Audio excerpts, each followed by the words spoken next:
6।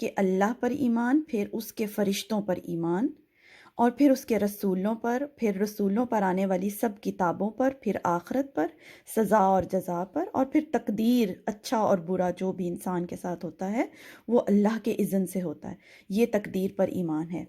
اس ان اجزاء کو اگر مضبوط ہیں ہمارے، تو ان پر کھڑے ہونے والی ہماری اسلام کی جو عمارت ہے یا جو درخت ہے وہ بھی مضبوط ہوگا۔ اور یہاں پر اسلام کیا ہے؟ وہ سب کام جو ہم ایز اے مسلم کرتے ہیں، جو ہم پر لازم ہیں، وہ ہماری اس ٹری کی شاخیں بن جائیں گی۔ تو اسلام کے کتنے جز ہیں؟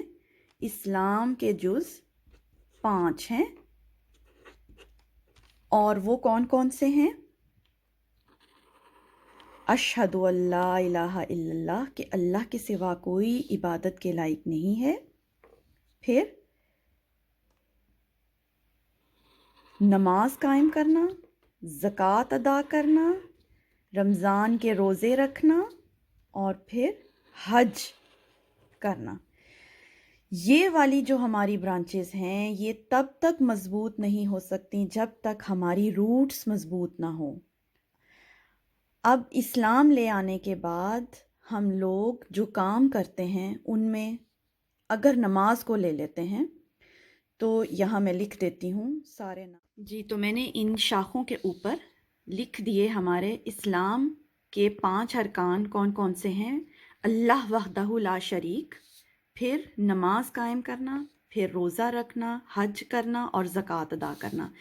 یہاں پر اگر کبھی آپ کو کمزوری محسوس ہو رہی ہے، اگر نماز کی پابندی نہیں ہو رہی ہے، اگر روزہ نہیں رکھا جا رہا، اگر حج میں سستی ہے، اگر زکوٰۃ ادا نہیں کر رہے، اس کی ریزن کیا ہے؟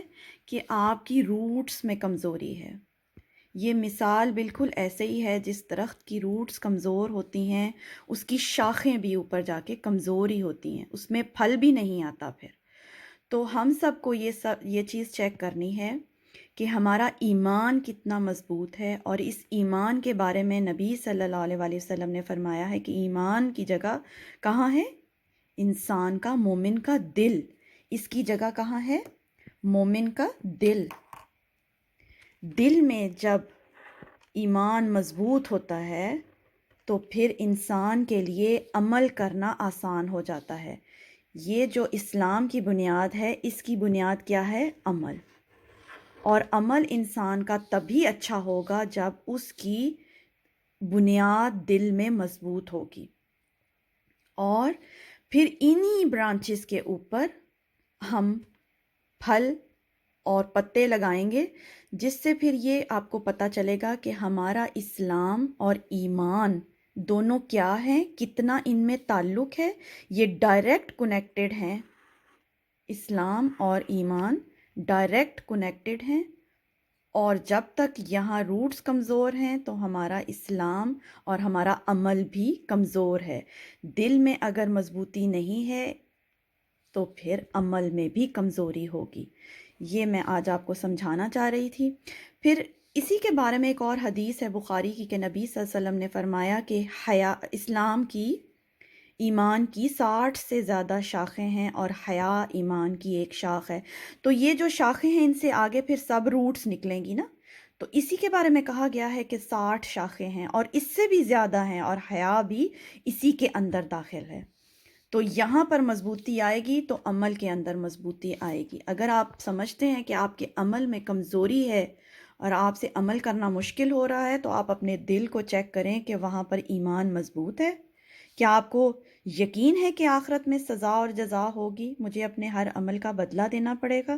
اگر یہ یقین ہو تو پھر یہ سارے کام انجام دینے آسان ہو جائیں گے۔ پھر ان سب چیزوں کو مثال سے سمجھتے ہیں۔ یہ سب کاموں کو کرنے کے لیے کیا ضروری ہے؟ ماحول بہت زیادہ ضروری ہے، جس کے بارے میں کہتے ہیں نا کہ صحبت انسان کو اچھا یا برا بناتی ہے۔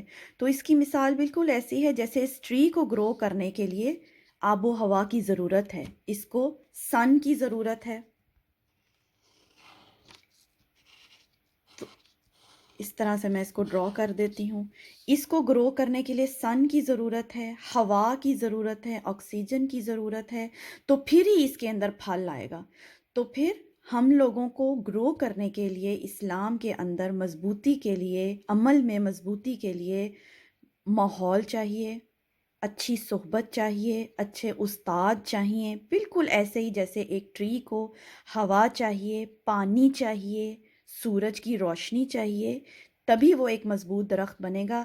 تو اسی طرح ہمارے عمل میں مضبوطی کے لیے ہمیں یہ پورا ماحول درکار ہے، نیک لوگوں کی صحبت، اچھا استاد، پھر قرآن بالکل ایسے ہی ہے۔ قرآن کی مثال اللہ تعالیٰ دیتے ہیں قرآن کے اندر کہ قرآن کی مثال، وحی کی مثال کیسے ہے؟ جیسے پانی ہے۔